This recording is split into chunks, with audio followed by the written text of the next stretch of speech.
Do boycotts actually make a difference? The term boycott originated in Ireland during the 1880s when a British landlord by the name Charles Boycott evicted Irish farmer tenants. In retaliation, the community isolated him, leading him to depart from his land. Nowadays, the term boycott is commonly used to express disapproval or to force acceptance of certain conditions.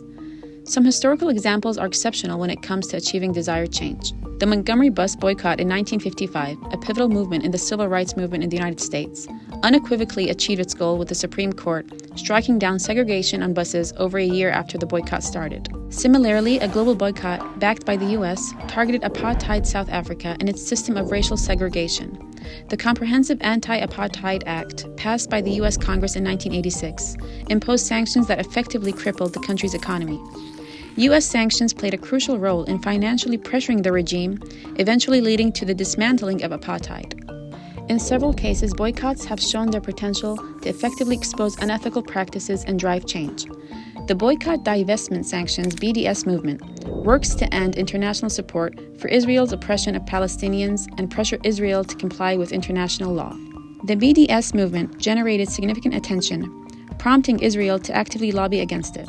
27 U.S. states have adopted laws that penalize businesses or individuals to varying degrees for engaging in or calling for boycotts against Israel. Boycott Israel has become a rallying cry in protests around the world. Despite the extensive efforts supporting Israel, its recent atrocities in Gaza led to the eruption of boycotts and protests, targeting global organizations and universities for their complicity in supporting actions in occupied Palestine. McDonald's faced a boycott after providing free meals to Israeli troops during the war in Gaza. Sales growth in the Middle East was only 0.7% compared to the global growth of 3.4%. Starbucks experienced a decline in sales in the US and the Middle East during the last quarter of 2023. As a result, analysts revised their sales growth forecast from 10 to 12% to 7 to 10%, partly influenced by global boycotts from pro-Palestine supporters. The success of a boycott is often uncertain and difficult to determine, leading to ongoing debates. Should success be defined by meeting all demands?